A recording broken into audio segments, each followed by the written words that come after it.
Dr. Gopa Shastri, President, Indian Institute of Oriental Heritage. Madam, please come and have your seat on dais. Of President of inaugural session, I propose the name of Honorable Justice Sambuddha Chakrabarti, High Court, as President of inaugural session. I second this proposal.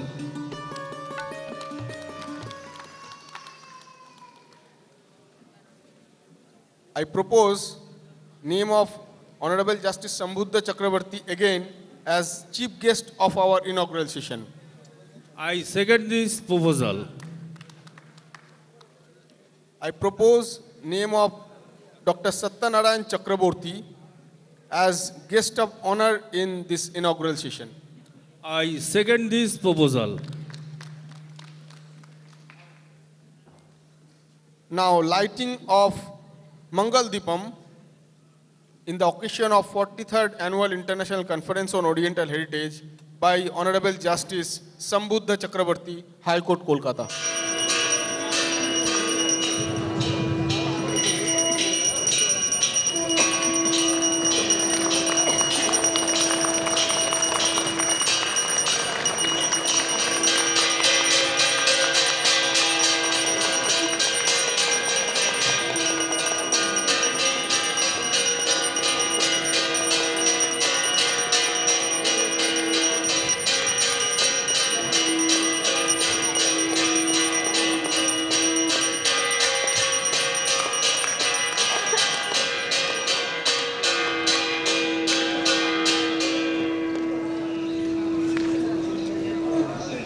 Lighting of Jnana Deepam by Dr. Satyanarayan Chakraborty.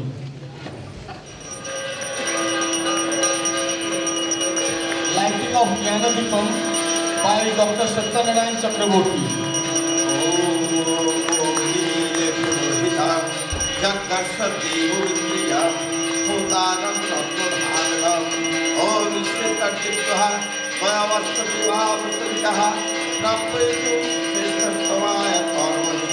अग्नो आया ही कई नन्नो हुलावे न्योता साक्षी वैसी संगति विष्णु आप भवन्तु कई संगरो भवन्तुः ओम ज्योति ज्योति चंद्र ज्योति तथैव च मंग ज्योतिषा कुर्वन्तं देव दीपाहं प्रतिविद्यता ओम मंगलं भगवान विष्णु मंगलम गुरुध्वजा मंगलम पुंडरीकाक्षं मंगलम मधुसूदनम माधव माधव आदि माधव माधव निधि सारंती साधव सर्वे सर्वकार्येषु माधव नमः श्री माधव नमः श्री माधव नमः श्री माधव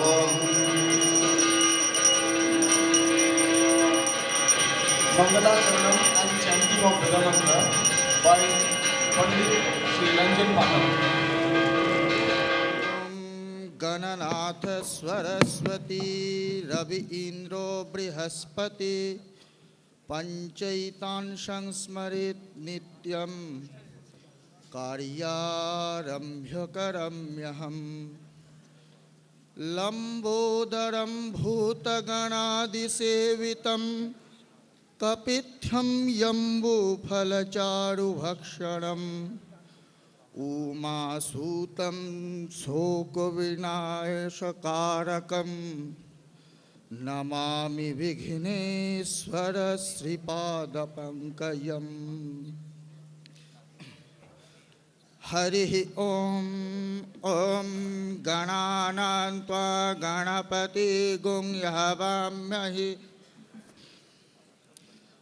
ॐ गणानां त्वा गणपतिगुं हवामहे निधीनां त्वा निधिपतिगुं हवामहे वसुरमम आहमयानि गर्भधमः तमसयासि गर्भधमः ॐ स्वस्तिनः इन्द्रो विद्धस्रवाः स्वस्ति नः पूषा विश्ववेदाः स्वस्ति नस्त्राक्ष अरिष्टनेमि स्वस्ति नः बृहस्पतिर्ददातु प्रखदस्या मारुतः प्रश्ने मातरः शुभं यावाण विदधे कुजग्मयः वग्निजिह्वा सूरस चक्षः ॐ भद्रं कर्णे विशृणुयाम देवा भद्रं पश्येमाक्षरविययत्रा स्थिरैरङ्गैस्तुष्टुवगुंस्ततनुर्भिः वसेमः देवहितं जदायु शतमिन्नु शरद अन्तिदेवा यत्रा नश्चक्रा यरसंस्तनूनां पुत्रस यत्रो पितरो भवन्ति माणामध्यारिरेखता युगन्तः अदितिरिदो अदितिरन्तरिक्षमदितिर्माता स पिता स पुत्रः विश्वेदेव अदितिर्पञ्चजनामदितिर्जातमदितिर्यनित्यं ॐ द्यौ स्वान्तिः अन्तरिक्षगुं स्वान्तिः पृथिवी स्वान्तिः आपः स्वान्तिः औषधयः स्वान्तिः विश्वेदेवा स्वान्तिः ब्रह्म स्वान्तिः सर्वगुं स्वान्तिः शान्तिरेव शान्तिः सामा शान्तिरेदि यतो यतो समीहसि ततो न अभयं कुरु संज्ञ कुरु प्रजाभ्य अभयं न पशुभ्यः सुशान्तिर्भवतु ॐ वक्रतुण्डमहाकाय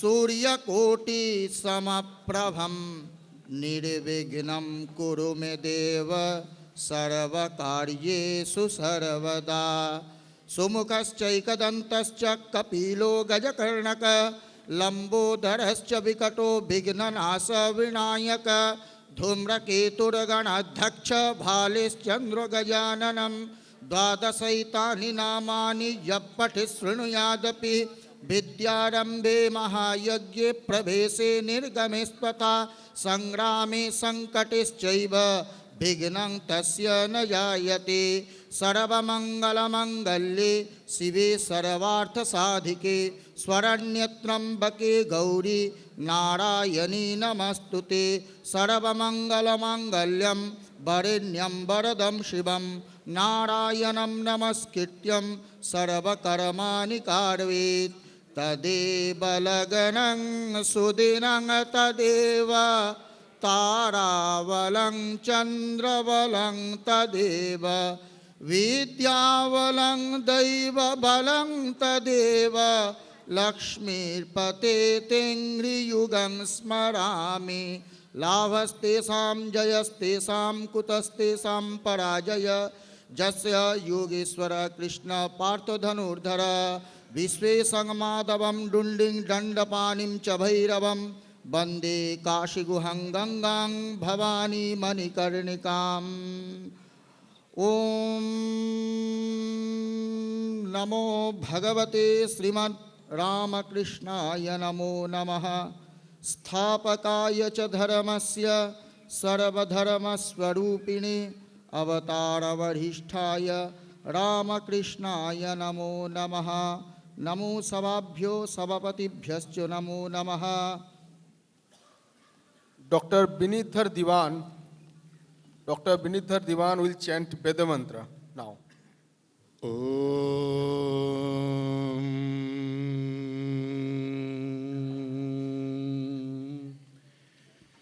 यतो यतः समीहसे ततो नो अभयं कुरु शन्नः कुरु प्रजाभ्यो अभयं नः पशुभ्यः ॐ तच्चक्षुर्देवहितं पुरस्ताच्छुक्रमुच्चरद पश्येम शरदः शतं जीवेम शरदः शतं शृणुयाम शरदः शतं प्रब्रवाम शरदः शतं मदीनाः स्याम शरदः शतं भूयश्च शरदः शतात् ॐ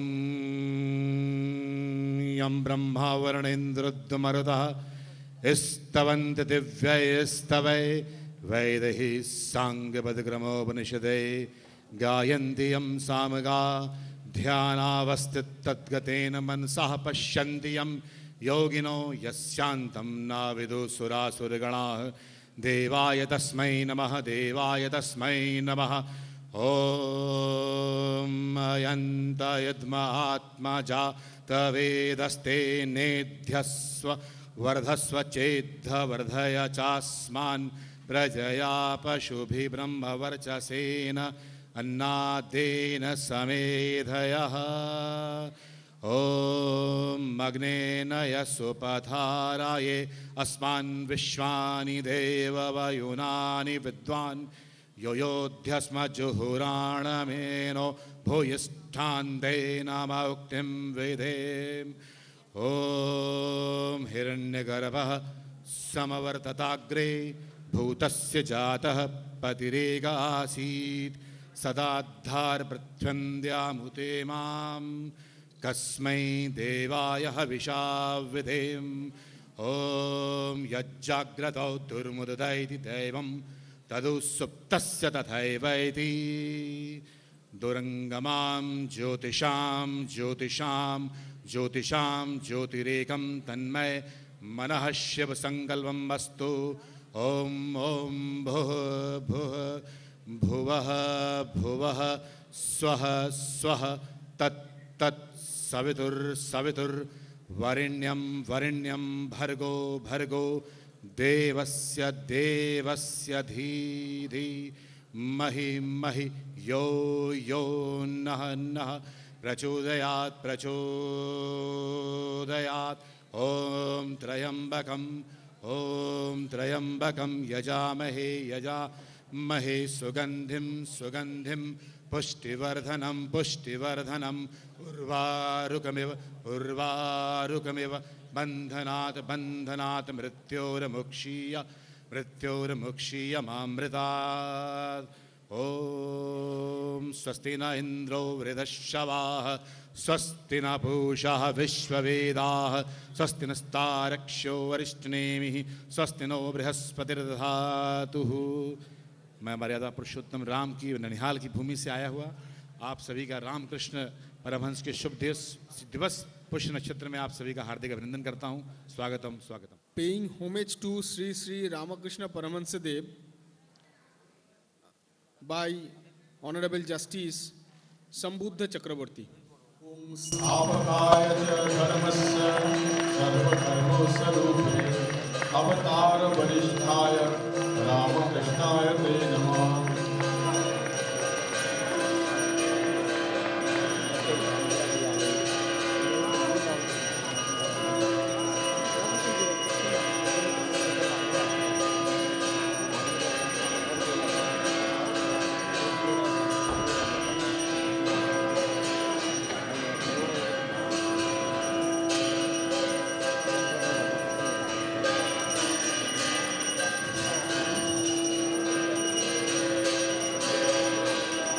Kal Sarpa Puja Paddhati, written by Dr. Ramakrishna Shastri on the occasion of 43rd Annual International Conference on Oriental Heritage by Honorable Justice Sambhuddha Chakraborty. Honorable Justice Sambhuddha Chakraborty releasing the book Kal Sarpa Yognas Puja Paddhati, written by Dr. Ramakrishna Shastri.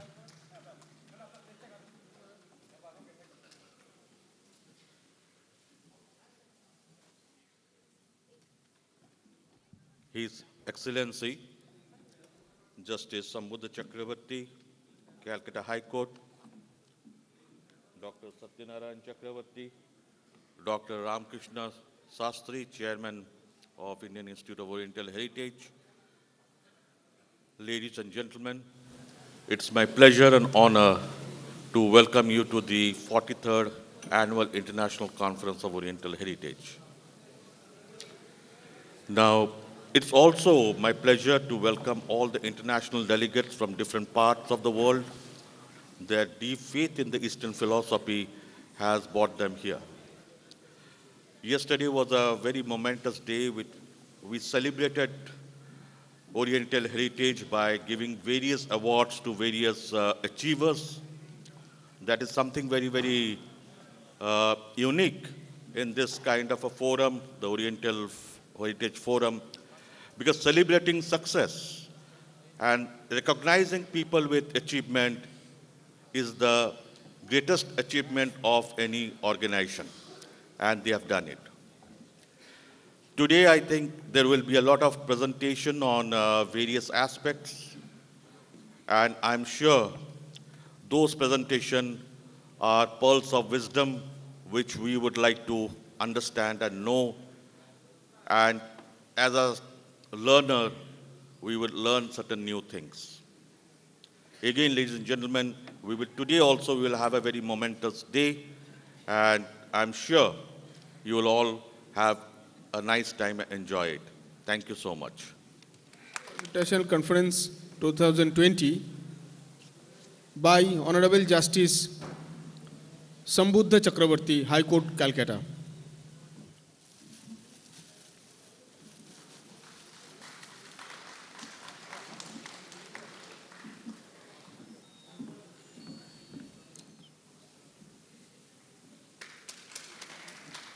Another book will be released, written by Srimati Radha Binodini Binti Banik and published from Girija Library. The title is Mahaprabhu O Dadash Vigroher Alaukik Leela. It is a Bengali book. It is written on Chaitanya Mahaprabhu and written by Srimati Radha Binodini Binti Banik. It's published. Honorable Justice Sambuddha Chakravarti is publishing the book.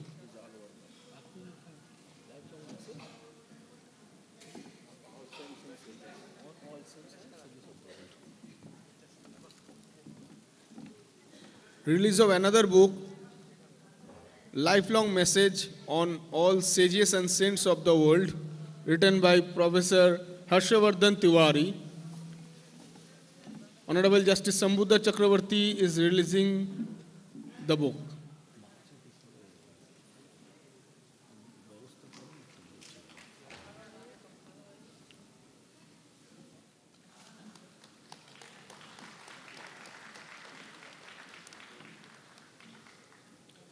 Opening song by Srimati China Maitra.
we have another book release written by Professor Nitai Chakraborty from Maniktola Tool, Baro Mashe Tero Parban. It's a Bengali book. So I request Nitai Chakraborty to come forward and hand over the book to honorable guests.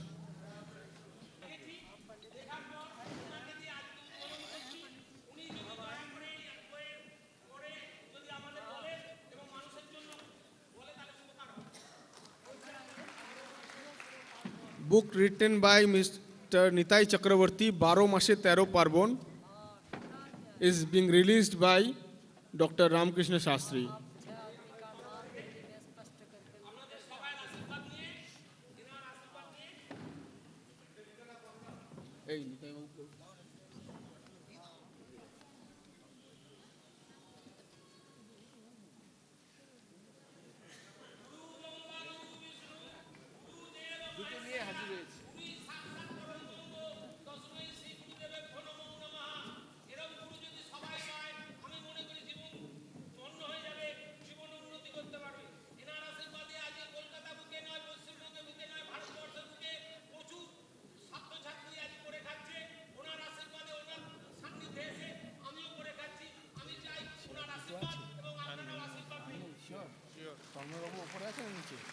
I would like to request Honorable Justice Sambuddha Chakravarti, High Court, Kolkata, to share his view on Oriental heritage with us.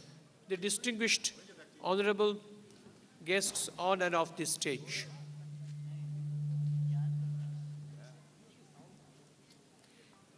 It's a matter of great honor and distinction for me to be the chief guest of this session of the 43rd Annual International Conference of the Indian Institute of Oriental Heritage.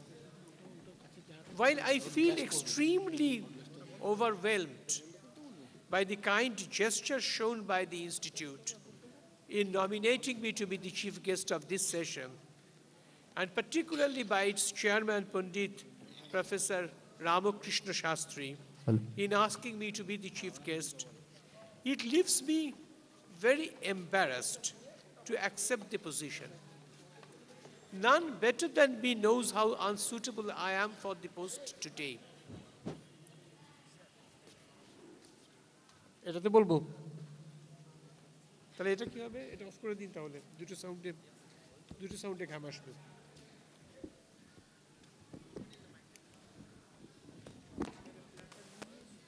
That's right.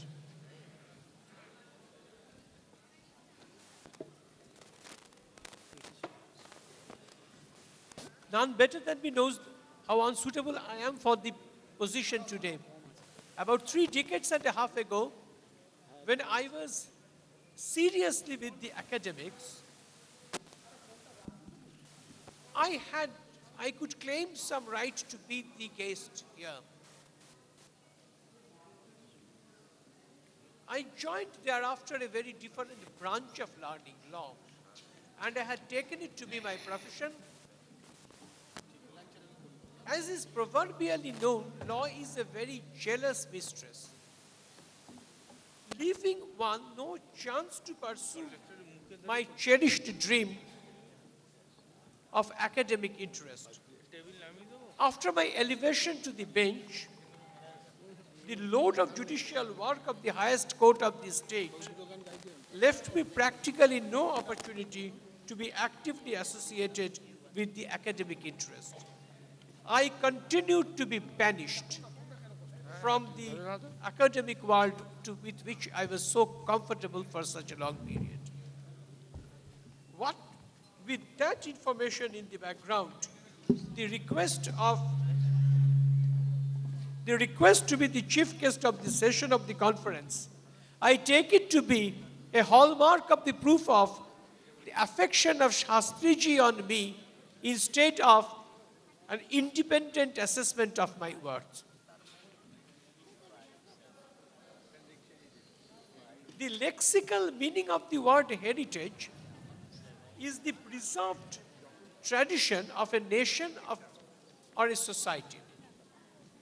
India indeed has a very rich ancient tradition, but the richness of the tradition which is her cherished heritage, has been brought under very serious question, not only in recent years, but for the last centuries, few centuries. The tradition of looking down upon the heritage of India, believe it or not, it's correct, started almost simultaneously with the Britishers came and settled in India as conquerors and then as administrators. With the consolidation of the administrative power following military success, they had reasons to concentrate on Indian society, her history, her tradition, and the past. Perceived as a white man's burden, quote unquote, India was never considered to have a tradition rich enough to command much reverence, or at least not to compare favorably with that of the West, and Europe in particular. Many of the social customs which came under close scanner seemed unjust, if not inhuman. Some such practices truly deserved to be abolished, and they were abolished largely through the intervention of the legislature.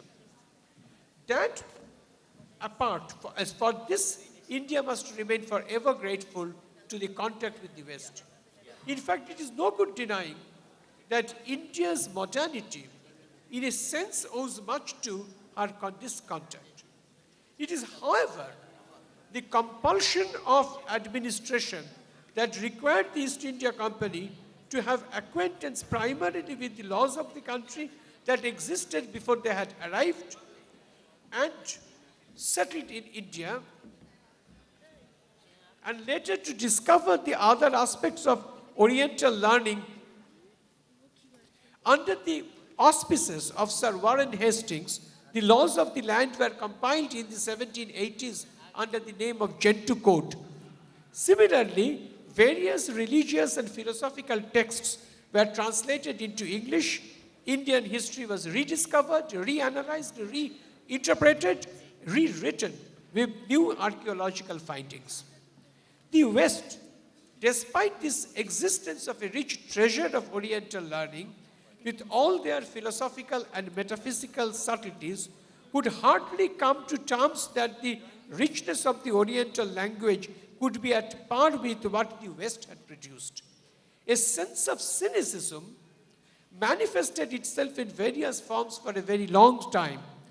This was never more obvious than from what had come to be the Anglicist-Orientalist debate in 1830s, when Macaulay, the champion of the Anglicist view, with sneering arrogance had compared the entire Oriental learning with half a shelf of book of Western education.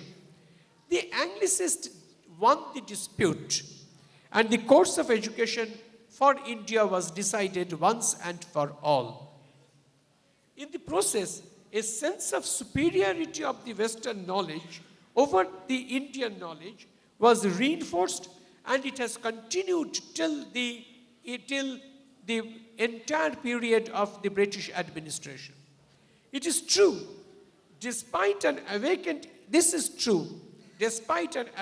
interest in Oriental learning, particularly that of India, which came to be known in course of time as Indology. The huge contribution of the Western scholars and Indologists to various branches of Oriental learning notwithstanding, the fact remains that much of what this rich tradition of India had produced was never fully appreciated. The situation became even more accentuated after we attained independence.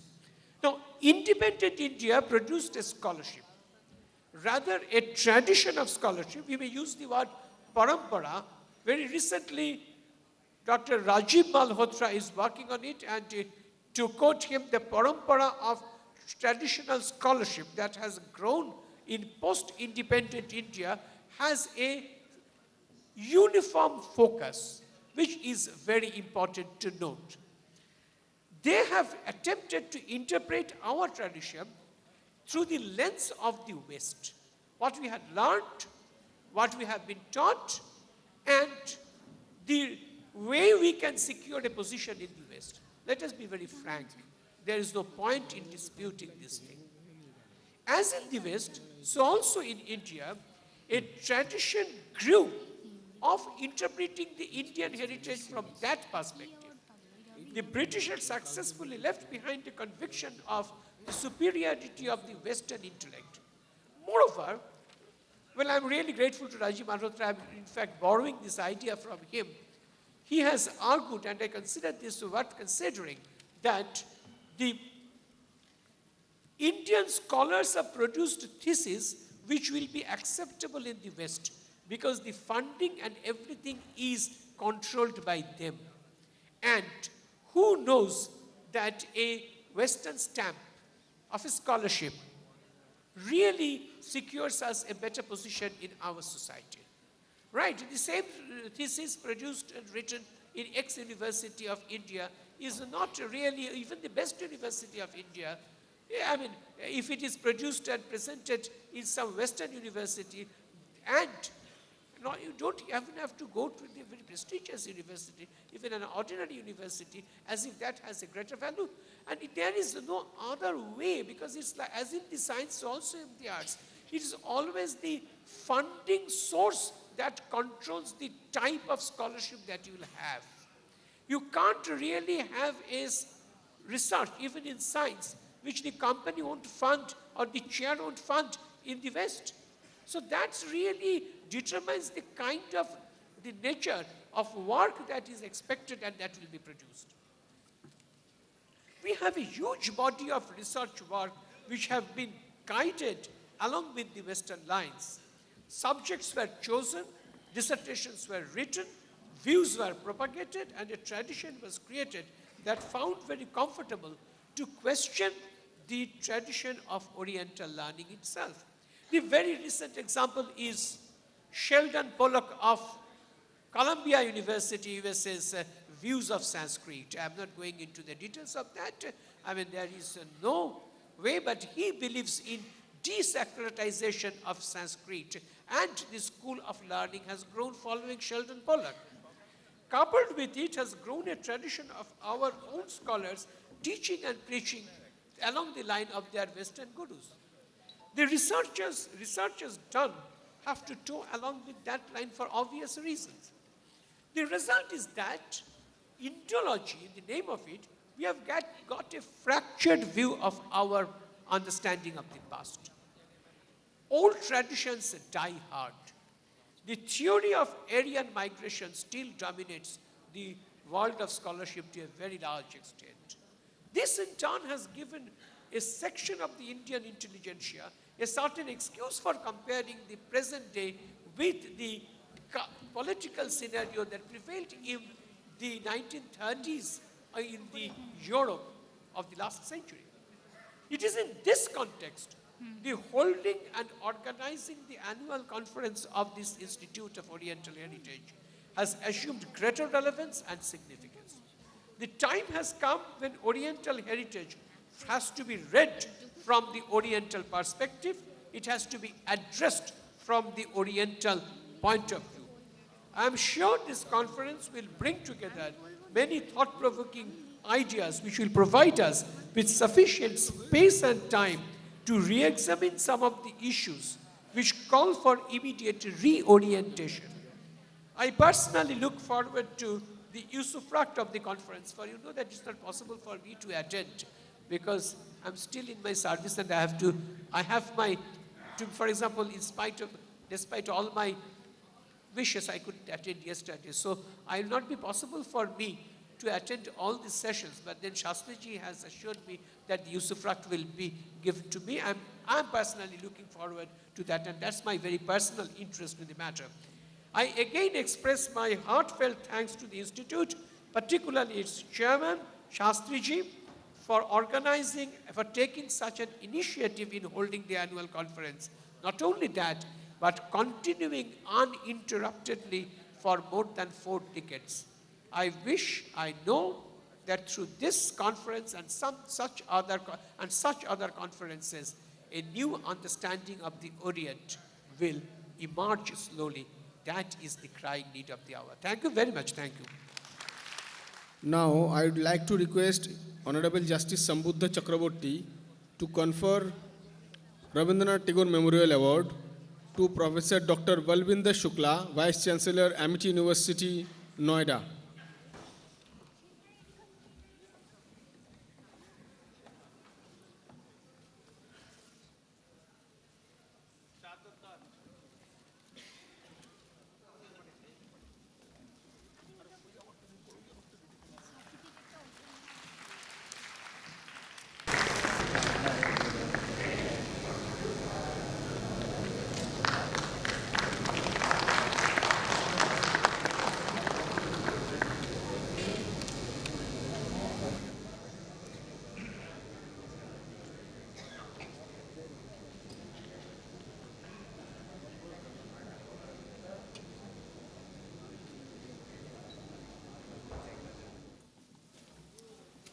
Now I would like to request Justice Sambhuda Chakravarti to confer Rabindranath Tagore Memorial Award to Mr. H. Nilesh Singhal, Mahasi University.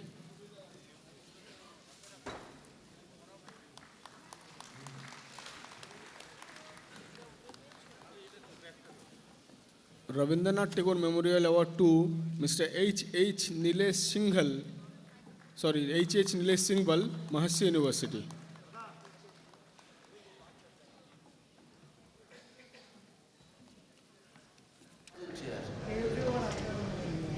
Are great scholars. For them, actually, for last 10-15 years, I conveyed my message to a lot.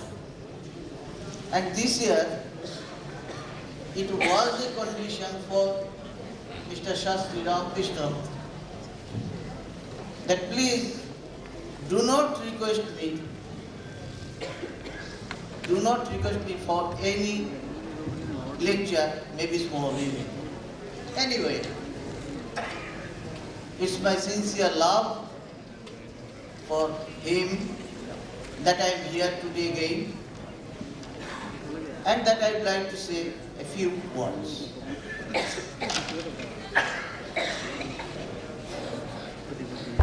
First of all, here most of the scholars present are to highest extent is associated with astrology, which again is associated with astronomy to some extent. To some extent, not exactly the same. What happens is this: there are two opposite strong sides. দুটো সম্পূর্ণ বিরোধী। একদল এটা কিছুই না, trash, this is a trash.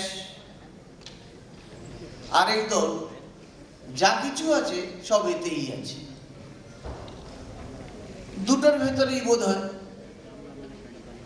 কিছুটা অতিরিক্ত কথা বলা আছে, বাহুল্য আছে।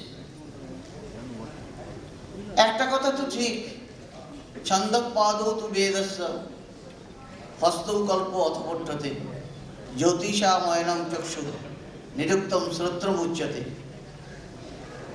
শিক্ষাঘ্রাণং তু বেদস্য মুখং ব্যাকরণং স্মৃতম তস্মাৎ সাঙ্গমধিত্যৈব ব্রহ্মলোকে মুহ্যতে।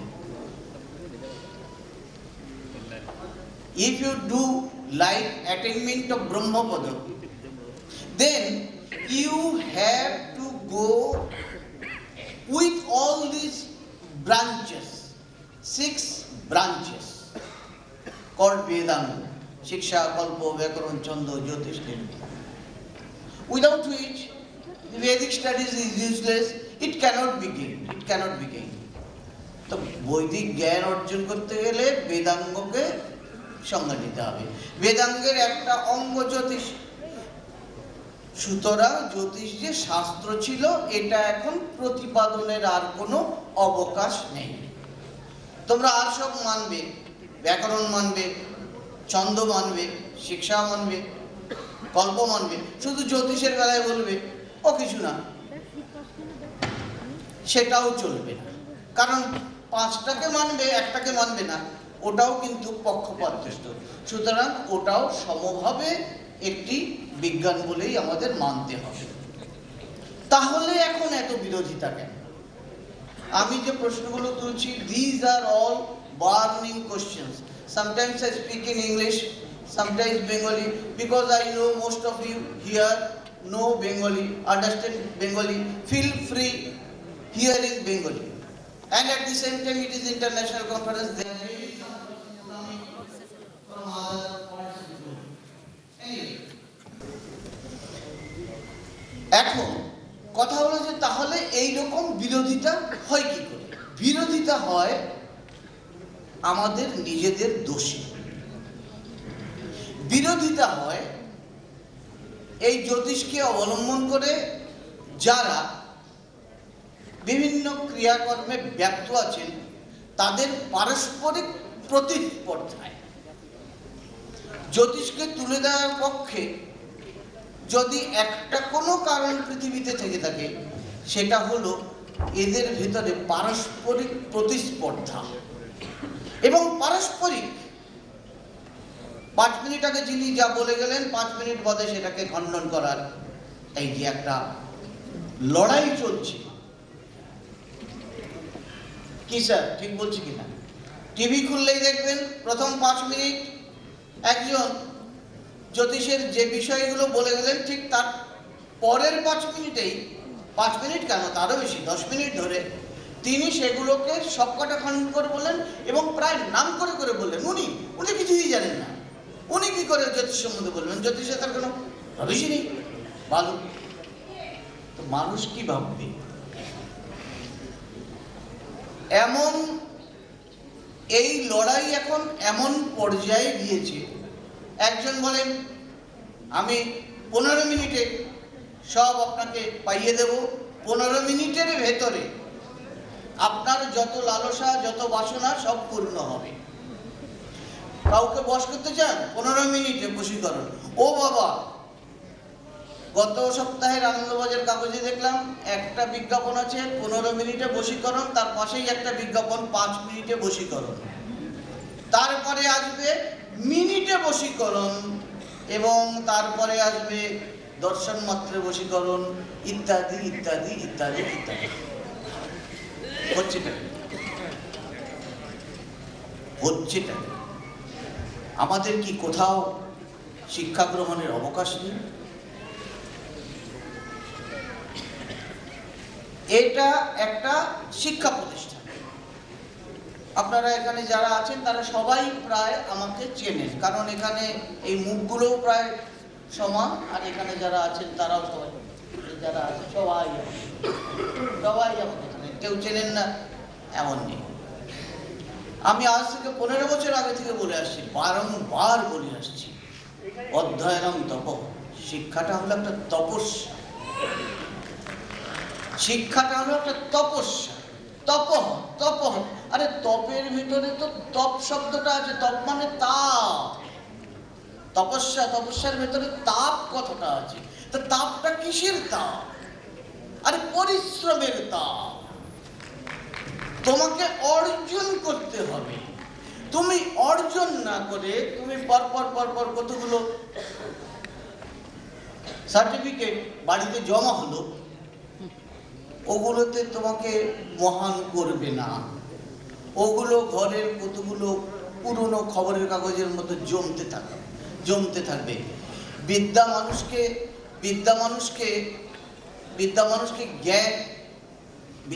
যে জ্ঞান দেয়, সেই জ্ঞানের দ্বারা সেই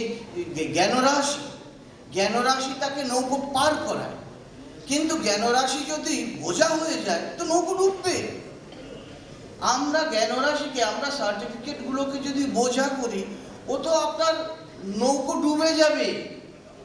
সুতরাং ওই যেই মানপত্রটা আপনি পেলেন, সেই মানপত্রের মান অর্জনটাই প্রথম কথা। এই কথাটা আমি 15 বছর ধরে, শ্রীমান রামকৃষ্ণ জানেন, আমার অত্যন্ত স্নেহভাজন। আমি আজ 4 বছর বাদে হলেও এখানে যে এসেছি, সেটার একটি যদি কারণ হয়, সেটি হলো শ্রীমান রামকৃষ্ণ। আর ওই যে ওখানে দাঁড়িয়ে আছে, ওই যে এখন কথা বলছে সুস্মিতার সঙ্গে, শ্রীমান অনিন্দ, এরকম দু একজনকে আমি অন্তর থেকে এত ভালোবাসি। সুচেতা বলে একটি মেয়ে আছে, অশোক বলে একজন ছেলে আছে এখানে, এদের সবাইকে আমি এমন ভালোবাসি যে নিজের পরিবার থেকে এদের আমি পৃথক করতে পারি না। আমি আজকে এখানে এই ঠিক মনে করছি যে হ্যাঁ ঠিক আছে, আমার বাড়িতে বলেছে আসতে হবে, তাই এসেছি। বলার কোনো কথাই ছিল না, কিন্তু ওর অনুরোধ, অলরাইট, ঠিক আছে, চলো আমি দুটো কথা বলি। কিন্তু আপনারা আমার কথার কোনো অপব্যাখ্যা করবেন না। আমার কথাগুলো একেবারে যথার্থ। শিক্ষা যদি কিছু অর্জন করে থাকি, অন্তত 41 বছর তো বিশ্ববিদ্যালয়ে পড়িয়েছি দেশে বিদেশে, সুতরাং কিছু বলার আমার অধিকার আছে। আমি যদি না বলি তাহলে কে বলবে? যারা জীবনে কোনোদিন লেখাপড়া করেননি তারা এসে শিক্ষা সম্বন্ধে কথা বলবেন না? আমি শিক্ষা নিয়ে 41 বছর থেকেছি, তারপরে অবসর গ্রহণ করছি। আমি দুটো চারটে যে কথা বলবো সেটা আমার অধিকারই, যেটি বলবো আপনারা তাতে কিছু মনে করতে পারবেন না, খারাপ লাগলেও শুনে হজম করবেন। দেখুন, আমি খুব বিনীতভাবে বলছি, হাত জোর করে বলছি, আপনাদের মানপত্র যেন আপনাদের মানের উপযোগী হয়। আপনার যেন যাবার সময় এটা মনে না হয় যে আমি একটা কাগজ ব্যাগে ধরে নিয়ে যাচ্ছি, যে ওটা কোনো ভবিষ্যতে কোনো কাজে লাগবে, এটা ভাববেন। মানপত্র আপনার থেকে আসে, মানপত্র কেউ দেয় না, কোনো প্রতিষ্ঠান মানপত্র দেয় না। বিশ্ববিদ্যালয় মানপত্র দেয় না, ওটা আমি অর্জন করেছি। বিশ্ববিদ্যালয় আমাকে জানিয়ে দেয়, শোনো হে, তুমি লেখাপড়া করেছো, 3 বছর বিয়ে পড়েছো, তাই তোমাকে আমি এটা জানিয়ে দিলাম। অর্থাৎ অর্জন করেছি আমি, বিশ্ববিদ্যালয় ওরা আমাকে জানিয়ে দিচ্ছে। ঠিক তেমনি এটাও একটা শিক্ষা প্রতিষ্ঠান। রামকৃষ্ণ এখানে নেই, এরা জানিয়ে দেবে যে শোনো ভাই, তুমি আমার কাছে এত বছর পড়াশোনা করেছো, তার জন্য এটা। এখানকার যারা শিক্ষক মণ্ডলী আছেন তারাও সবার আমার পরিচিত, এই তো সামনে যারা আছেন তারাও সবাই আমাকে চেনেন, জানেন। এখানে যখন শিক্ষা প্রতিষ্ঠান প্রথম যেদিন উদ্বোধন হয়, সেই কর্মটিও আমাকে নমস্কার নমস্কার নমস্কার নমস্কার সেই কথাটিও সেটিও আমার আমি উদ্বোধন করেছিলাম। তখনও যে কথা বলেছিলাম আমি আজকে আবার রিপিট করছি, সেই কথাটা পুনরায় উচ্চারণ করছি। দেখুন, অপাদান শুদ্ধ হওয়া দরকার। আমরা ইন্টারভিউতে গেলে যদি এখন আর এসব বলা ঠলা যায় না, ও তো তাহলে কোর্ট কাছারি হয়ে যায়, কিন্তু আগে অন্তত এরকম ছিল যে কি হে, তুমি কোন পণ্ডিত মশাইয়ের ছাত্র? আমি গুরুপদ দত্তাচার্যের ছাত্র, বাস, আর কিছু বলতে হতো না, ইন্টারভিউ নিতে হতো না। বলে এর তো অপাদান শুদ্ধ হয়ে গেছে, যার কাছ থেকে আসছে তার আলো এর ভিতরে বিকীর্ণ হচ্ছে, তার ভিতর থেকে রিফ্লেকশন হচ্ছে, একে আর কোনো প্রশ্ন করার দরকার হয় না। ঠিক তেমনি যারা অধ্যাপক হবেন, যেন তাদের জ্ঞানের বিকিরণ যেন ছাত্রদের মধ্যে যায়, এটা যেন আপনারা নজর করবেন। এটা যদি না করতে পারেন, ছাত্ররা যেন এটা না ভাবে যে আমার শুধু পার্সেন্টেজের উপরেই আমি নম্বর পেয়ে যাব, সার্টিফিকেট পেয়ে যাব, সেটা যেন ক্রমশ না হয়। আরেকটা কথা, দিনকে দিন কিন্তু বিশ্ববিদ্যালয় ইউজিসি বিশ্ববিদ্যালয়ের যে নিয়ামক প্রতিষ্ঠান, যার হয়ে গোটা শিক্ষা ব্যবস্থা ভারতবর্ষের চলে, আপনারা ইউজিসি বললে সব বোঝেন, বিশ্ববিদ্যালয়ে অনুদান আয়োগ এসব বললে বুঝবেন না। ইউজিসি কিন্তু দিনকে দিন চেপে ধরছে। আমি বিভিন্ন কাজে জড়িত থাকার সুবাদে আজকে এখানে দাঁড়িয়ে আপনাদের সেই কথাটা শুনিয়ে দিচ্ছি। আজকাল সবার পকেটে একটা করে ওই প্রায় কম্পিউটারই বলা চলে, কম্পিউটারের মতো একটা ছোট ফোন থাকে। এককালে আমার বাড়িতে কম্পিউটার ছিল গোটা টেবিল জুড়ে, তারপরে হতে হতে ওটা ল্যাপটপ হয়েছে, হতে হতে এখন তো পাম টপ হয়েছে। পাম টপ, হাতের ভেতরে গোটা কম্পিউটার আছে।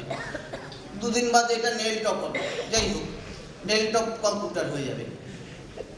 আমার কাছে আমি পকেট থেকে খুলে দেখিয়ে দিতে পারি সঙ্গে সঙ্গে ইউজিসি একটা লিস্ট দিয়েছে, list of fake universities, list of fake universities যাদের কোনো ডিগ্রি কোথাও গৃহীত হবে না।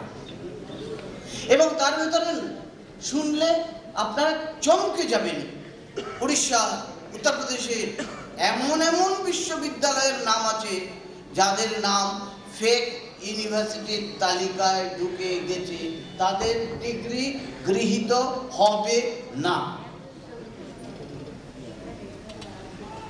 কাশীতে একটা বিশ্ববিদ্যালয়ের নামে বহুদিন চলেছে, পিএইচডি ডিলিট ভুলি ভুলি চলেছে, ফেক ইউনিভার্সিটির তলায় চলে এসছে। উড়িষ্যায় একটা বড় ইউনিভার্সিটি এরকম, নাম আর করছি না, ফেক ইউনিভার্সিটির আন্ডারে চলে এসছে।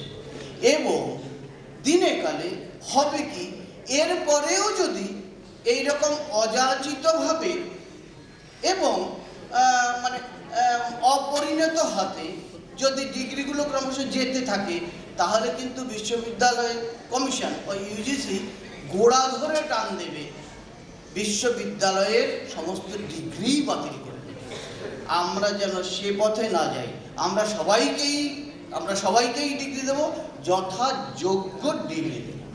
যেটুকু পড়াশোনা করবেন সেটুকু সেই পরিমাণ দেব, যে পরিমাণ খেতে পারে সেই পরিমাণ দেব, তার চাইতে বেশি দেওয়াটা স্বাস্থ্যের লক্ষণ না। এইসব ব্যাপারে আমাদের ক্রমশ একটু সচেতন হতে হবে। এখানকার শিক্ষক মণ্ডলী একেবারে আন্তরিকভাবে সব চেষ্টা করেন, কিন্তু আপনাদের প্রধান দায়িত্ব হবে এটা যে আপনারা ছাত্রদের সেইভাবে উদ্বুদ্ধ করুন, দেখো বাবা, শুধুমাত্র এখান থেকে সার্টিফিকেটটা নিয়ে ওই যে গিয়েই বাগবাজার স্ট্রিটে একটা সোনার দোকানের সামনে ডক্টর লিখে সেখানে পরদিন জ্যোতিষী করতে বসে যাবে, এটি যেন না হয়। মনে রাখবে, এটি গুরুমুখী বিদ্যা, এটি গুরুমুখী বিদ্যা, গুরুর কাছ থেকে অর্জন করতে হবে। কেবলমাত্র গুরু প্রশংসায় হবে না, গুরুর কাছ থেকে জিনিস নিতে হবে, তবে জ্ঞান অর্জন হবে। এখন একটা নিয়ম চালু হয়েছে, কেবলমাত্র গুরু প্রশংসায় ভাবছে যে সব কিছু হয়ে যায় না। কেবলমাত্র গুরু প্রশংসাকে কখনোই আপনাকে যথার্থ ফল দান করবে না। আপনারা এইসব ব্যাপারে যথেষ্ট অবহিত আছেন, আপনাদের এসব ব্যাপারে কিছু আপনারা সবাই সব সেটা অন্তর থেকে অনুভবও করেন। আপনারা অনুভব করেন না যে না, যে হবার যোগ্য নয় সেই যখন এরকম যোগ্যতা পাচ্ছে তাকে সেখান থেকে সরিয়ে আনা, নিশ্চয়ই আপনারা সেটা চান। আমি সেটা চাইবো, থামছি, এখনই বন্ধ করছি। আমি সেটা চাইবো যে আপনারা সেটা নিজেদের একটুখানি পৃথক করে রাখুন। আপনারা নিজেদের পৃথক করুন যে না, দেখো আমার বিদ্যা অর্জিত বিদ্যা, এ বিদ্যার প্রতিফলন আমার কাছে তোমরা পাবে। আমি আপনাদের আগেই বলেছি যে আমি যেটা বলবো আমি শিক্ষকের অধিকারে বলবো।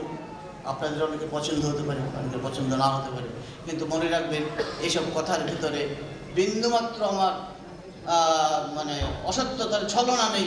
আমি একবার অকপটভাবে আপনাদের কাছে সব কথা বলছি। আপনারা সবাই আমার প্রণাম নেবেন, ভালো থাকবেন। আর এই প্রতিষ্ঠান এইভাবেই সবাইকে বিতরণ করে, এরা এমনিতেই সব কাজ করে, শুধু লেখাপড়া নয়, যেভাবে দান ধ্যান করেন গোটা সমাজকে দিয়ে খাওয়ার যে তত্ত্ব, শেয়ার করে বাঁচা, সমাজকে দিয়ে যে নিজেকে বাঁচতে হয়, সেটাই ওরিয়েন্টাল হেরিটেজ আমাদের বহু বছর ধরে শিখে আসছে। আর তো বোধহয় 43 বছর হলো। এভাবেই আপনারা থাকুন, সাপোর্ট করুন। ধন্যবাদ, নমস্কার। Institute of Oriental Heritage is honoring Dr. Satyanarayan Chakraborty.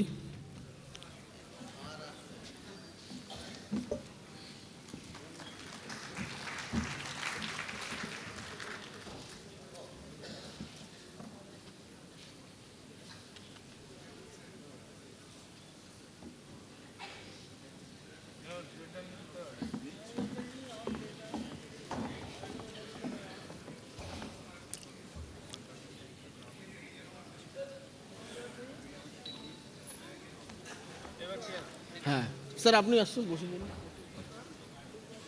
আমি ডাকছি।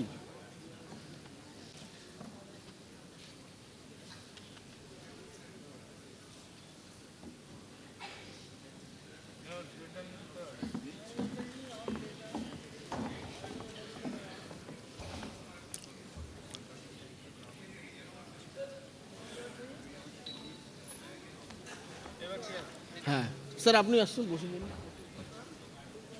International Excellence Award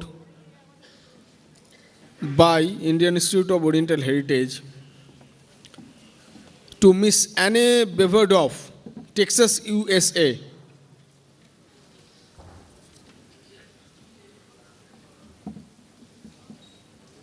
Miss Anne Beverdorf, Texas, USA. Miss Diana Brownstone from New York.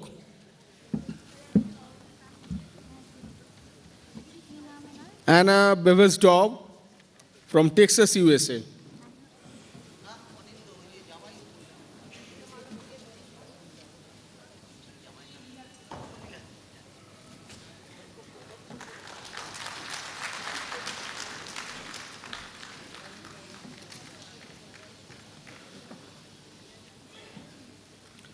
Miss Anna Beversdorf from Texas, USA is now receiving International Excellence Award.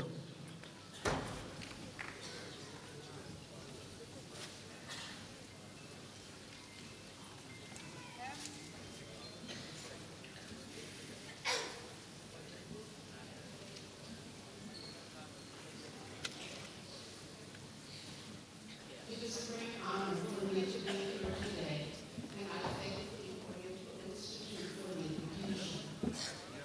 For me, coming to India is a pilgrimage to the place where astrology has had an unbroken history for thousands of years. What's important to me, as a Westerner who uses both Vedic astrology and Western astrology, is that I see that astrology is a language. It's a way we interpret the world. We see the world through the energies of planets. We see the world through symbols. Oh, is that better? We see the world through symbols, and we see the world through planetary symbolism, and everything we see has to do with astrology. This is a language that other people do not speak, and it makes us unique and different. One of the things that I do is use both Western and Vedic astrology, and they have many differences, and they are both dialects of the same language. I believe that every old civilization, every ancient civilization, has come up with a variety of astrology that meets their culture and their cultural demands. It's kind of like food. Nobody invented food. Everybody has a different food, but it works. And astrology is the same way. What I have noticed also about Indian astrology is the unbroken heritage. Western astrology has been lost and refound and lost and refound over and over. And so we have lost the clear rules that were set down in the past.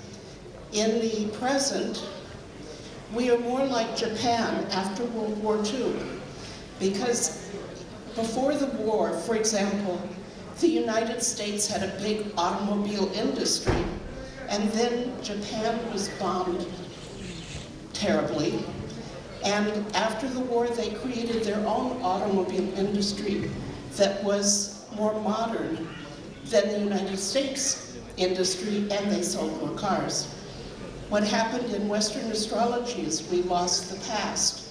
And so we have tried to recreate new information having to do with psychology and transpersonal psychology and other things that I don't have time for right now.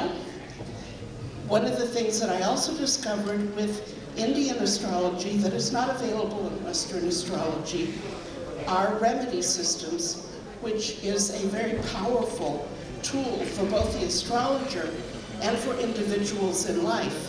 And my book, Vedic Secrets to Happiness, is a book about remedy systems, not including gems, but activities and foods that people can do to repair problems in their own astrological chart or in their life. One of the planets that I think is very important, that is part of the new planet system because it was discovered in 1930, is Pluto. And people are very afraid of Pluto but it is the highest benefic.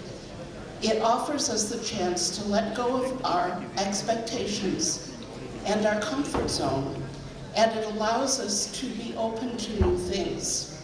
So if you experience difficulties related to the position of Pluto in the sky, the key to resolving them is to recognize that what you want so badly is not necessarily what is good for you, and that the best way to have your dreams come true is surrender with a sacred gift your expectations and your demands, and let the universe take you to the next place, which, when Pluto is involved, will always be your greatest dream, even if you never knew it. That's what brought me to astrology. And I never imagined I would be an astrologer, but I have been for almost 30 years, because Pluto took away my other occupation and opened the door to astrology, which is my greatest joy. It is a pleasure to be here with you. Thank you very much. Miss Diana Brownstone. International Excellence Award to Mr. Piero Casanova from Italy.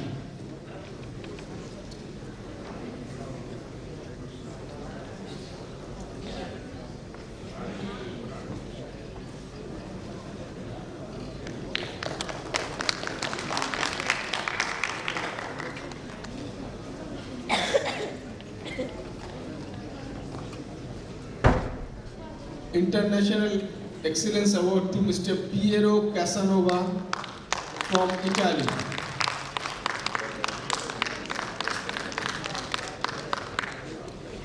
Dr. Anil Singh Devananand. Dr. Anil Singh Devananand from Mauritius.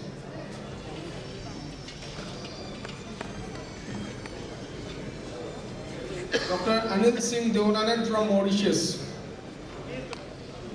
Mrs. Martina Hatton-Steiner from Austria, Mrs. Renate Winterling from Austria, Mr. Manfred Kernmeyer from Austria,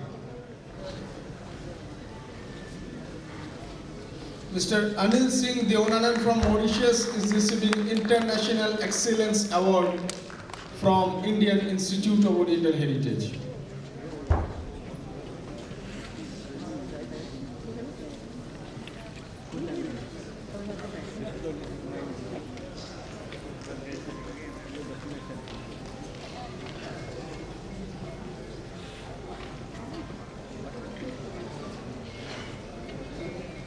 Mr. Johannes Fitzi from Switzerland, Dr. Zhao from Myanmar, Mr. Amarnath Sen,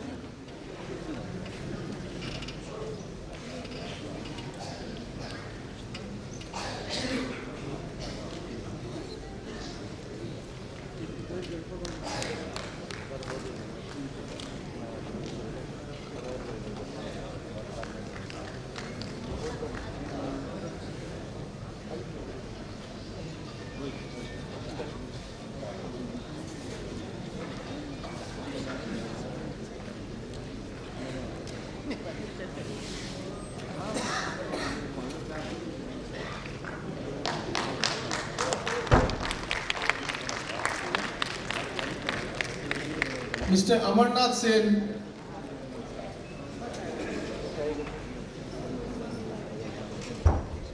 Dr. Kumud Sharma Shastri, Dr. Kumud Sharma Shastri from Assam,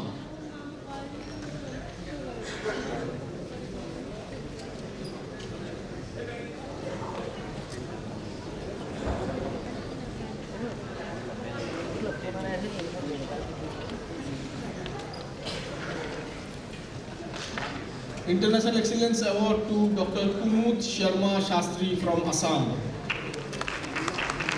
Dr. Arun Kumar Pal. Dr. Arun Kumar Pal from Assam. Kumar Pal from Assam. Dr. Surajit Hajarika. Dr. Surajit Hajarika from Assam. Dr. Ashok Kumar Mishra from Bihar, Patna.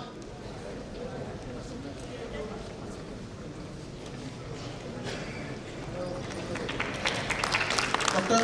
Ashok Kumar Mishra from Patna. is receiving International Excellence Award.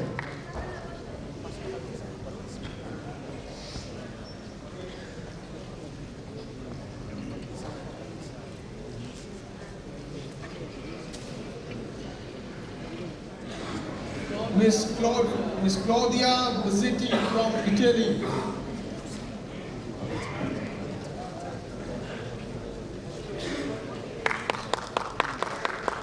Miss Claudia Bizzetti from Italy is receiving International Excellence Award.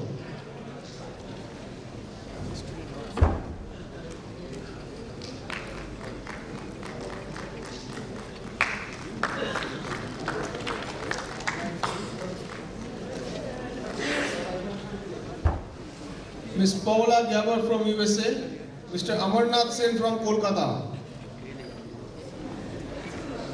Mr. Amarnath Sen is receiving International Excellence Award, also known as Bhanu Babu. Our dear Bhanu Babu, Mr. Amarnath Sen.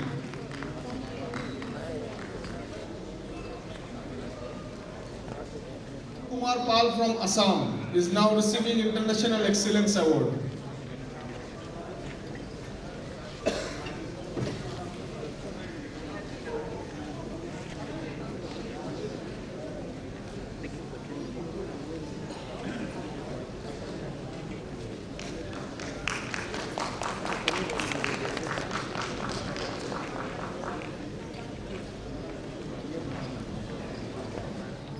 I would like to request Professor Dr. Balvinder Shukla, Vice Chancellor, Amity University, Noida, Uttar Pradesh, to share her views on international heritage with us. Madam, please.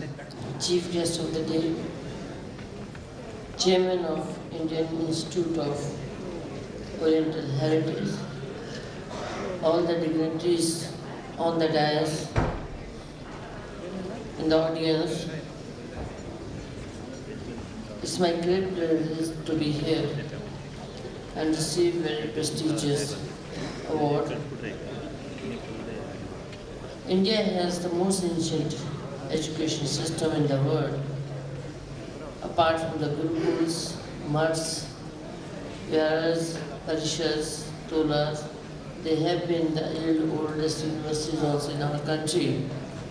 Though those universities do not exist, like Nalanda, Takshila, as back as 600 BC, and where more than 10,000 students from across the globe was studying. Even the name of our country has a unique meaning, the Bharat. Bharat has two parts. The first part is Bha, means light, and the second part, Rat. The meaning is immersed. So India has ever been knowledge adopter and the distributor. It's created the knowledge. The Indian knowledge, people from the world over used to come and learn from those type of learnings in our country. But as our country has witnessed the various invasions, lot many things have been destroyed. As early as the Leicesters, when the Britishers were in our country, they believed that only India can be fragmented if its education system is attacked. And that's how the Mughal brought the English education system, and our traditional system somehow did not remain. The realization has happened and we are going back to our roots again. I've been seeing that many of the universities which were only thinking of promoting the engineering education or the scientific education, but are now going back to having the Oriental heritage centers also in those universities. Some of the universities have kept the tradition, but then some new are coming. My university is a very young university. We were established in 2005, though our education foundation is more than 40 years old. Our university has all the disciplines, but the major focus is also on heritage, culture, values, and which are compulsory for all the programs, irrespective whether it's engineering or law or management, but the heritage, culture, values, community engagement are integral part, and every single student need to learn. We also, ensure that the students learn the Indian history as a scientific history. Because our country has given not only the knowledge of the Vedic religion, but it has also given the great scientists, whether it is the art of navigation, which is born from the word Sanskrit, Navgat, and the navy is also derived from the Sanskrit word Nav. Even the value of the pi was first calculated by the Indian mathematician Buddhayam, and he explained the concept what is known to be Pythagoras' theorem later on in the Western world. Whether it's algebra, whether it is trigonometry or calculus, all have the roots in India. Even the father of surgery, Sushruta, is regarded as the father of surgery. More than 2,600 years ago, before has done along with his team the very complicated surgeries like contract, cataract, artificial limbs, cesarean, fractures, urinary stones, plastic surgery and all. Though all we lost over the period of time, but I think that it's important the generations now and the future generation, how we bring that back to our education system and make aware that how the India once again can be the center of knowledge creation and spread this knowledge across the globe, not only in isolation but in the collaboration, because now the world is not working in the islands. With the advent of internet, world has also become one. At any time, at any place, we can be connected with the rest of the world. Though in our country, it was always believed the Vasudhaiva Kutumbakam, that the whole world is one family. But now we have started talking about the peace, harmony, brotherhood, lot many things. Because the kind of the environment is there in our country, in the world, it requires the peace, it requires the harmony. And I think that India can again be the leader in that. If we bring our old Indian culture in forefront and educate the others. Because the Veda's knowledge is the one thing which can help everybody.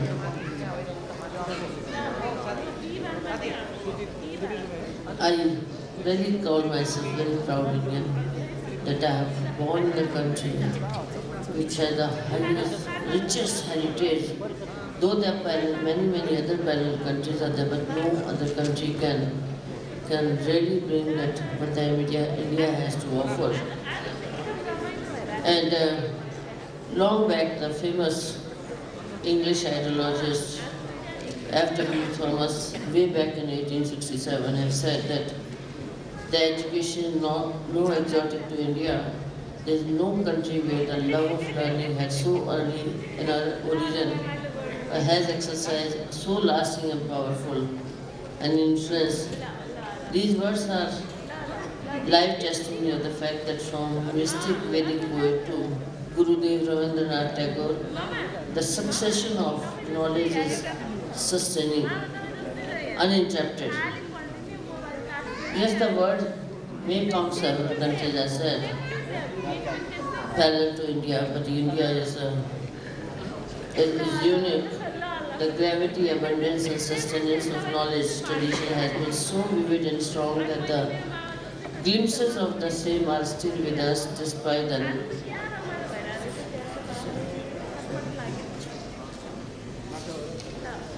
At the end, I would like to very humbly accept this award, and I commit that I will continue to work for the education, society, and for the nation to make this world a better place to live, a better place to flourish. Thank you very much. Now I would like to request Mr. Nilesh Simbal from Maharishi University to share your views on Oriental heritage. यहाँ पर उपस्थित सभी मान्यवर, इस कार्यक्रम के मुख्य अतिथि और यहाँ पर उपस्थित सभी आचार्यगण और प्रबुद्धजनों को और देश विदेश से आए हुए सभी भाइयों और बहनों को मेरा सादर प्रणाम। मैं महर्षि अध्यात्म विश्वविद्यालय की ओर से यहाँ पर आया हुआ हूँ और महर्षि अध्यात्म विश्वविद्यालय इसकी स्थापना 2015 में परात्पर गुरु डॉक्टर जयंत आठवले जी इन्होंने स्थापना की और ये विश्वविद्यालय की स्थापना करने के पीछे विद्यार्थियों को केवल सैद्धांतिक शिक्षण देने का नहीं है, तो हमारी जो प्राचीन व्यवस्था रह चुकी है नालंदा तक्षशिला, इसके समकक्ष एक विश्वविद्यालय का निर्माण भारत में हो, जहाँ पर सैद्धांतिक शिक्षण के साथ साथ आध्यात्मिक उन्नति के लिए सभी को मार्गदर्शन किया जाए और 14 विद्या और 64 कला जो हमारी प्राचीन परंपरा रह चुकी है, यानी अध्यात्म का परिपूर्ण ज्ञान विद्यार्थियों को मिले और जो स्नातक उस विश्वविद्यालय से निकले, उस संत बन के निकले, ये परात्पर गुरुदेव जी का एक मानस है। इस विश्वविद्यालय के माध्यम से अलग अलग प्रकार का शोध कार्य किया जा रहा है, रिसर्च का कार्य किया जा रहा है। इसमें विभिन्न प्रकार के आध्यात्मिक अनुसंधान किए जा रहे हैं। उदाहरण के तौर पर सनातन धर्म के आचार, आहार, वेशभूषा, केशभूषा, संगीत, नृत्य आदि विभिन्न विषयों पर आज तक महर्षि अध्यात्म विश्वविद्यालय ने 1000 से भी ज़्यादा रिसर्च कार्य किया हुआ है और इन संशोधनों से, इस शोध कार्य से इन सभी चीज़ों का व्यक्ति पर क्या परिणाम होता है, वातावरण में क्या परिणाम होता है, इसका एक संशोधन, शोध कार्य किया जाता है। और ये शोध कार्य करने के लिए हम लोग universal aura scanner, polygraphic interference photography, resonant field image, thermal imaging, इस प्रकार के आधुनिक उपकरणों का भी उपयोग करते हैं और इसके साथ साथ हमारे यहाँ पर संत और आध्यात्मिक दृष्टिकोण से उन्नत साधक अपनी सूक्ष्म दृष्टि से भी इसका परीक्षण करते हैं और इसके माध्यम से भारत की जो आध्यात्मिक धरोहर है, आध्यात्मिक श्रेष्ठता है, पूरे जनमानस में, पूरे विश्व में इसको पहुंचाने का हमारा एक सक्षम प्रयास इस दृष्टिकोण से शुरू है।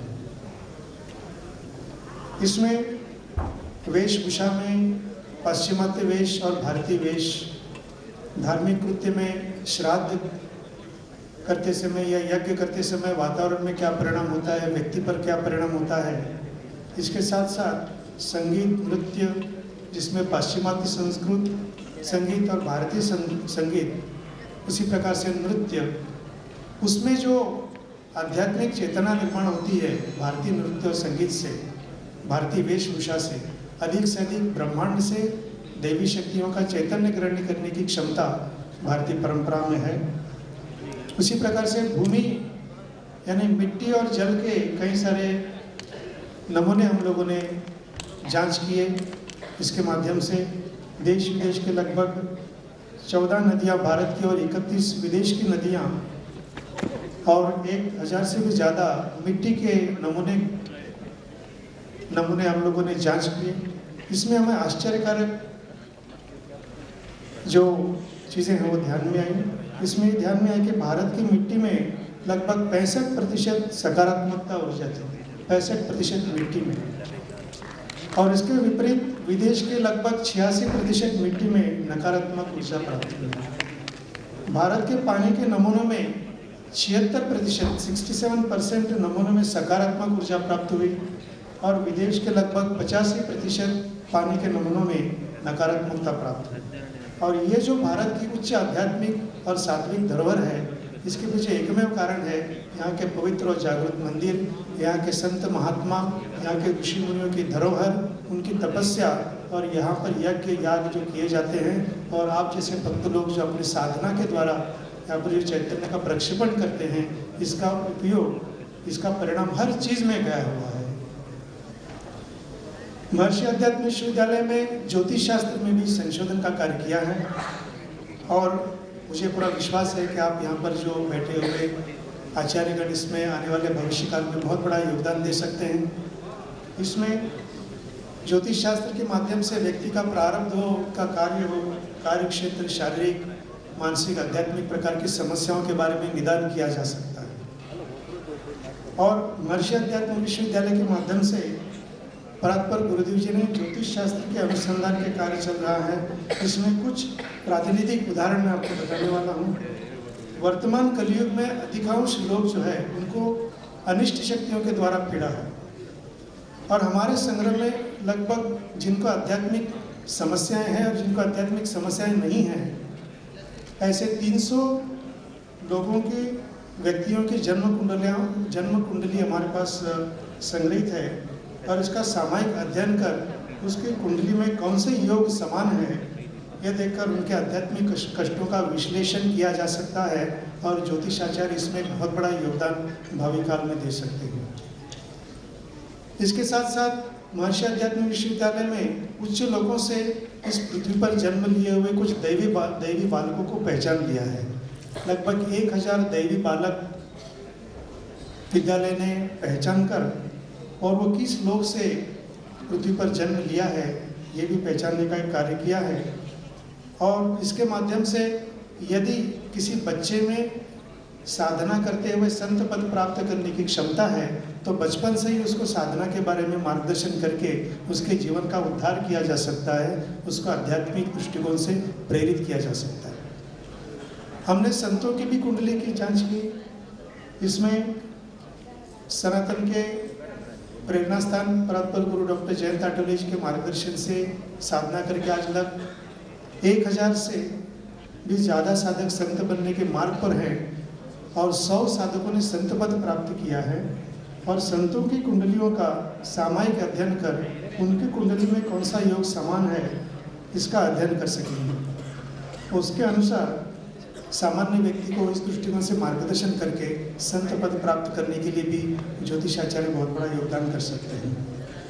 हमने देश भर के लगभग 13 ज्योतिष अधिवेशनों में सहभाग लिया और हमने हमारे शोध प्रबंध को वहाँ पर प्रस्तुत किया। उसके साथ साथ विश्वविद्यालय में 14 भारतीय और लगभग 50 से अधिक विश्व इंटरनेशनल कॉन्फ्रेंसेस में हम लोगों ने अलग अलग विषयों पर हमारे शोध प्रबंध रखे और भावी आपातकाल की विषमता के बारे में भी हम लोगों ने एक अध्ययन किया। आप सभी यहाँ पर ज्योतिषाचार्य हैं और समाज आपके पास आस्था से आता है और आपके मार्गदर्शन पर विश्वास रखते हुए कार्य करता है, आचरण करता है। इसलिए जीवन की समस्याओं का हल बताना आपके लिए एक संभव चीज़ है और वो सहायता जनमानस को हो सकती है। अनेक संतों ने आने वाले भावी काल के बारे में बताया है कि भावी काल जो है पृथ्वी पर बहुत भीषण और आपातकालीन समय आने वाला है और उस समय प्राकृतिक आपदाएं बढ़ेंगी, युद्ध इत्यादि घटनाओं के कारण बड़ी मात्रा में जनसंहार होने की संभावना है और इसमें व्यक्ति समाज को बहुत बड़ी जनधन की हानि हो सकती है। तो ज्योतिष शास्त्र क्या कहता है इसके बारे में, व्यक्ति, समाज और भारत की कुंडली इसके संदर्भ में क्या कहती है और ज्योतिष शास्त्र के अनुसार क्या करना चाहिए, व्यक्ति को कौन सी उपासना करनी आवश्यक है, इसके बारे में आज मार्गदर्शन होना बहुत आवश्यक है और इस दिशा में ज्योतिषाचार्य आने वाले काल के एक बहुत बड़े जनमानस के लिए उपयोगी मार्गदर्शन कर सकते हैं। और कुछ दृष्टा लोगों ने भी आने वाले काल के बारे में बताया है। 400 वर्ष पहले फ्रांस के युग दृष्टा नोस्ट्राडामस ने पहले और दूसरे विश्व युद्ध के बारे में जो भविष्य किया था वो तो सत्य साबित हुआ, और तीसरे विश्व युद्ध के बारे में उन्होंने बताया कि वो इतना भयानक होगा कि वो पहला और दूसरा विश्व युद्ध जो है वो बच्चों के खेल के जैसा लगेगा। तो उसी प्रकार से संतों ने और महर्षियों ने इसके बारे में जी महर्षि ने भी बताया है। यहाँ पर आज उपस्थित हमारे बीच तमिलनाडु के नाड़ी ज्योतिष पूज्य डॉक्टर उल्लखनाथ जी के माध्यम से महर्षि भी बता रहे कि आगामी काल घोर आपातकाल होगा, सर्वत्र आपातकाल की स्थिति निर्माण होगी और श्री गुरु की कृपा से ही, ईश्वर के आशीर्वाद से ही जनता का रक्षण हो सकता है। इसलिए हिंदू अपने महर्षि अध्यात्म विश्वविद्यालय के माध्यम से आने वाले काल में गुरु की कृपा प्राप्त करने के लिए उचित मार्ग से साधना करें। परात्पर गुरुदेव जी ने एक गुरु कृपा योग मार्ग बताया हुआ है और आने वाले काल के लिए कलयुग में सर्वोत्तम साधना जो नाम जप की साधना है वो सभी समाज को हमें बतानी चाहिए। ये आप सभी से मैं आग्रह करूँगा। और इस अध्यात्म विश्वविद्यालय के कार्य में ज्योतिषाचार्य अपना योगदान बहुत बड़ी संख्या में दे सकते हैं, बड़े अच्छे तरीके से दे सकते हैं, क्योंकि ज्योतिष वेदों का एक अंग है, वेदों का 6वां अंग है, आध्यात्मिक अनुभूति देने वाला अंग है। तो आने वाले काल में आध्यात्मिक विषयों पर अनुसंधान के लिए हमारे पास जो कुंडलियां हैं, पंचांग और ज्योतिष ग्रंथ भी हमारे पास 350 की संख्या में उपलब्ध है। इस अनुसंधान के लिए अनुभवी ज्योतिषियों के मार्गदर्शन की आवश्यकता है और मैं यहाँ पर आए हुए सभी ज्योतिषाचार्यों से विनम्र प्रार्थना करता हूँ कि हमारे महर्षि अध्यात्म विश्वविद्यालय के इस कार्य में आपका सहर्ष योगदान रहे। इसी के साथ मैं मेरे वाणी को यहाँ पर विराम देता हूँ और माँ काली के चरणों में और श्री रामकृष्ण परमहंस जी के चरणों में, हमारे गुरुदेव जी के चरणों में और यहाँ पर बैठे सभी प्रबुद्ध जनों के चरणों में मेरी कृतज्ञता व्यक्त करता हूँ। सभी को नमस्कार।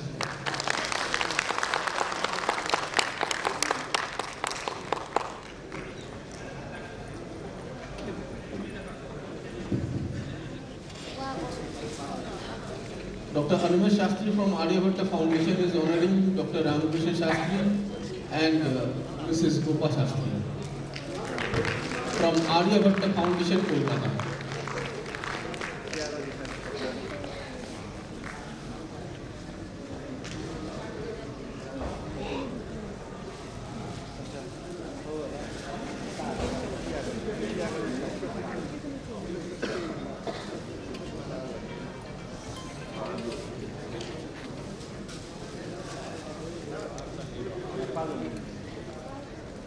Mr. Punit Bhola.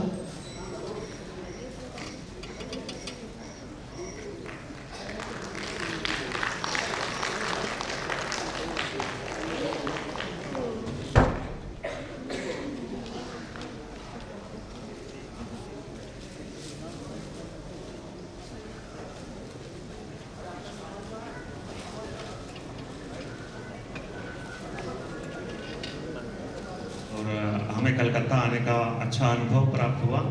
मंच पर बैठे हुए सभी विद्वानों का मैं हार्दिक धन्यवाद करता हूं और यहाँ पर आए सभागार में सभी 90% मैं देख रहा हूँ कि लोग जो है खाना खाने जा चुके हैं और हमारा आज का समय अच्छा बीता है और मैं चाहता हूँ कि श्री रामकृष्ण शास्त्री जी का मैं भोला ज्योतिष मंच की तरफ से पुनीत भोला स्वागत किया जाए और मैं मंच पे आने के लिए सुहास डोगरे जी को आमंत्रित करूँगा कि वो मंच पे आएँ और साथ में रामकृष्ण शास्त्री जी का हम दिल्ली वालों की तरफ से एक स्वागत हो जाए। और मैं चाहता हूँ कि दिल्ली वालों में जितने लोग आए हुए हैं समस्त, मेरे को लग रहा है कि दिल्ली वालों की संख्या आज बहुत कम है क्योंकि वोटिंग करने में ज़्यादा व्यस्त हैं, तो अच्छी बात है। और मेरे साथ सहयोग देने के लिए हमारे भरत भाई खंडेड़िया, कार्तिक रावल और वसंत बोरकर जी भी आए हुए हैं जो हमारे अजीज हैं दिल से। मैं चाहूँगा साथ में थोड़ा सहयोग दें। बहुत बहुत धन्यवाद। एक जोरदार तालियां हो जाए रामकृष्ण शास्त्री जी के लिए। ये हमारे धृतराष्ट्र हैं या उनको क्या कहेंगे हम, भीष्म पितामह, जो कि समाज में जोशियों का इतना सहयोग और अनावरण करते हैं।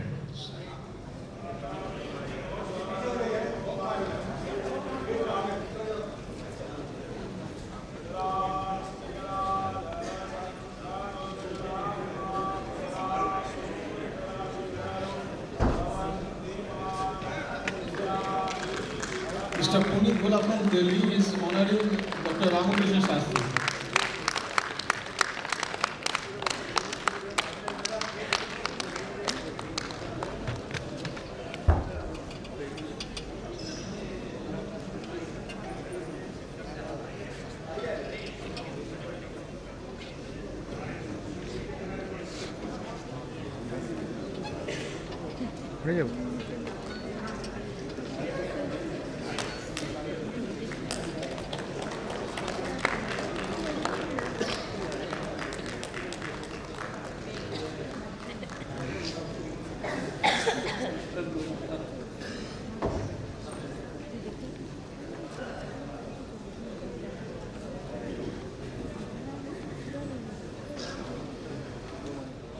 Namaste, people, and and thank you very much. I have deep gratitude to have been invited in India from Dr. Ramakrishna Shastri, and I want to really thank you to invite me. And when Dr.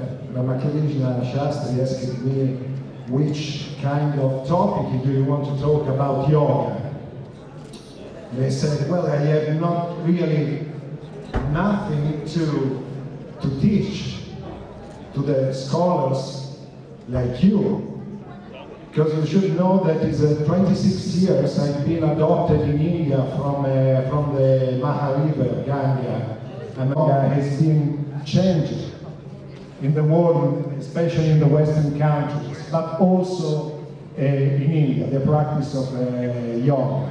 And during these 25, 26 years, I could see a very interesting transformation of the approach in the Western countries.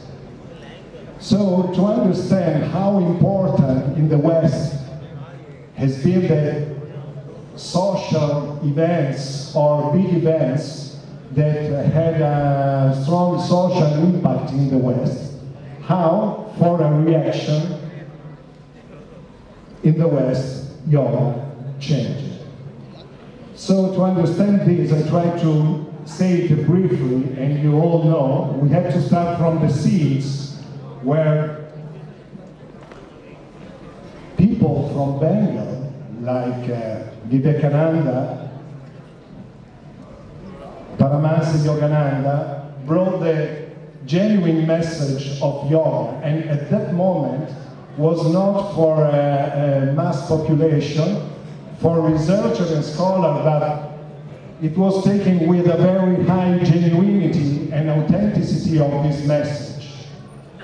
Then slowly, what happened? The big bloom has been from the 60s and the 70s, as we see also in the slideshow where Claudia is helping me and with a slideshow, and because of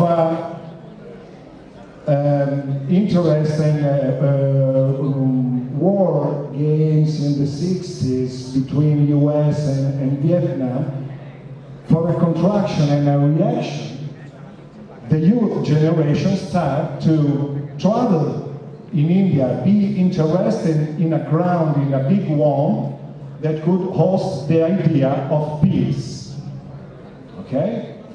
So that's why, again, in this blooming, for example, Srila Prabhupada from Calcutta,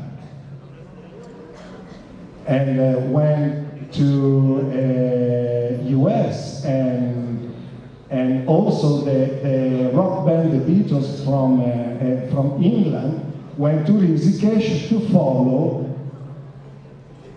Maharishi Mahesh Yogi. And when he started to plant the seeds and bloom the transcendental meditation. Then it's been in the 80s, again, from a policy of external look, and where from the European perspective we call it Reaganomics, was very important how you could appear outside.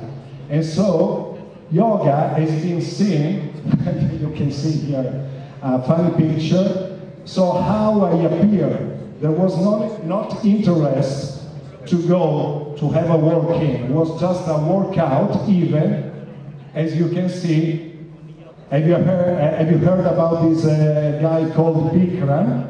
So it was like an approach of aesthetic and hedonistic. How do I appear? No one was interested on inner vision. Then slowly something changed, especially in the 90s, from the event of Tiananmen Square in Beijing, in Pechino, we say in Italy. So after this period of Tiananmen and the wall trembling down in Berlin, there has been also another generation, youth generation, that start to aggregate. And so, also for the question of the crisis of China Republic, a person like Dalai Lama, a spiritual and political leader, start to spread. And also, and you can see here, and so slowly, even the impact of the yoga start to have another kind of sensitivity. We can see also that in the supermarket, the trend of becoming vegetarian is raising up. I remember our research, and in Italy we were very surprised because the average, what we could see in the trolley, the 60% were coming from veg. Then, after the 90s, the big turning point, where the people turned to go more interested in a working. We're talking about, okay. No, turn indietro, can come back. Okay, you see here a picture of Krishnamacharya that represented in the 90s, again, the new approach of Hatha Yoga, and was still a physical approach, excellent work, but slowly we go to see what there is on an inquiry of the breath and the mind especially. But the big jump has been in the 2000 with the event of the 9/11 and internet. So with internet, the information is going more fast. You all know very, very well. And so you cannot just rapidly, like it happened in the 80s, what the media want to tell you. No, I want to discover from myself what's happening. And so from the internet gave an opportunity to the No Global New movement, another sort of aggregation, sensitivity to the ambient, to the trade, and to the localism. And so all this sensitivity brings slowly more into the direction of meditation, and not just physical work of yoga, but yoga connected to the breath. So then, also, there is another period.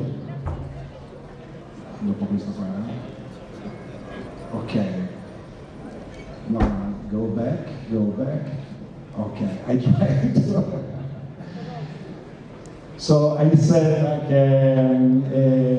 this period created, there has been a combination of sensitivity of the young generation going towards to the ambient, And also after 9/11, there is actually still a period in the world of poverty and war. And the people start to not look in the entertainment outside, and the yoga studio and yoga school in the West raise up and raise up and raise up in this period. And then this young generation towards ambient and the respect of animals,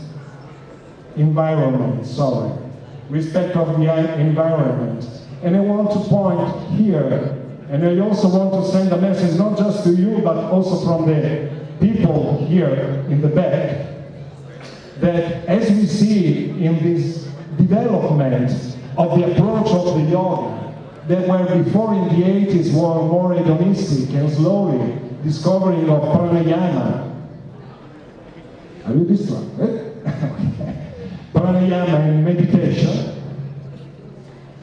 So slowly the people start to have a sort of self-inquiry. I mean the Western people, because it's different if you're born in India with a certain kind of culture, you start to believe. I mean, there is a question, there is a Jnana Yoga, we need to study and follow the lecture, study the books, but what happened in the mind of Western people doing yoga? Click, there is a click. Something is happening. What's happening in me? This is not just a gymnastic. And it starts what is called in Advaita Vedanta self-inquiry. That's why the sensitivity and the big self-inquiry of the people is raising up. And India has a big responsibility in this, because yoga is starting from India. We say, for example, Italy is famous for the pitta, but the pitta started in Italy, has been spread in New York, and so that's why pitta again became famous all over the world, but is born in Italy. And we need to bring the authenticity. So what I think, just I don't want to bore you, I don't want to annoy you, but what I feel that to be forward, to have an idea forward, the message I would like to give to India, that if the people now is sensitive to the environment, you should spread more Homa, Agniyotra, Yajna. You know what I mean? So, and also, this has been said during a conversation. I don't want to make a mistake because it's an Indian name of your previous Minister of Environment. Just give me a sec.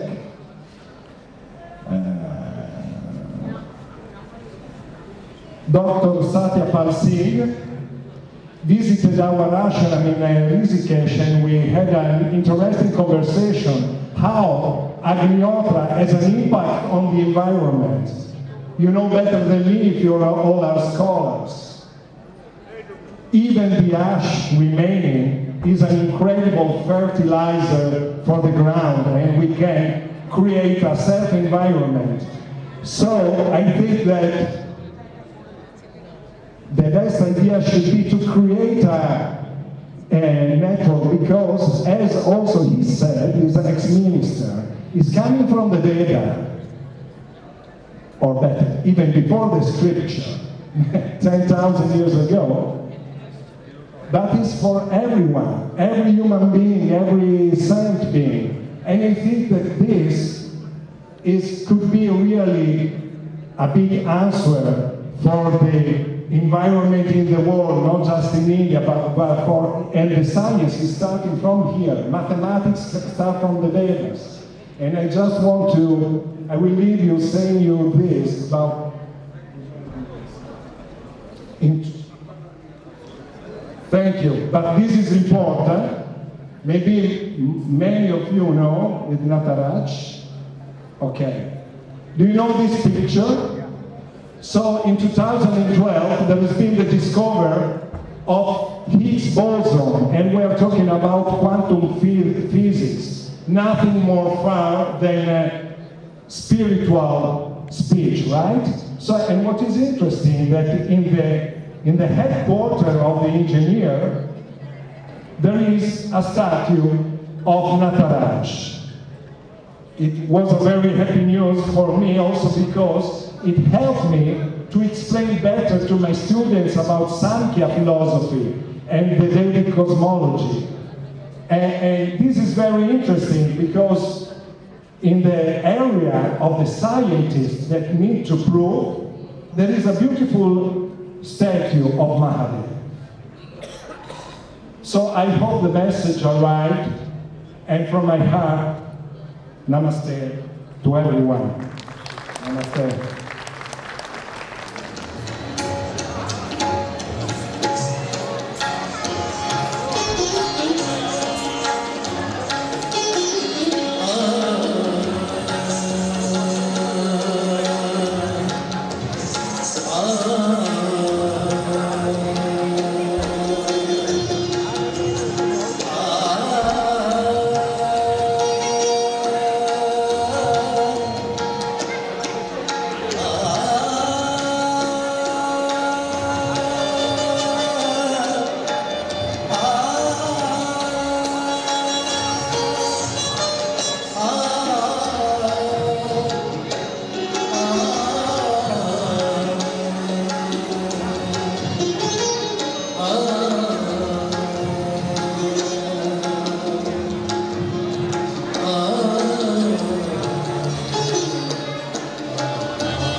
Love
जल P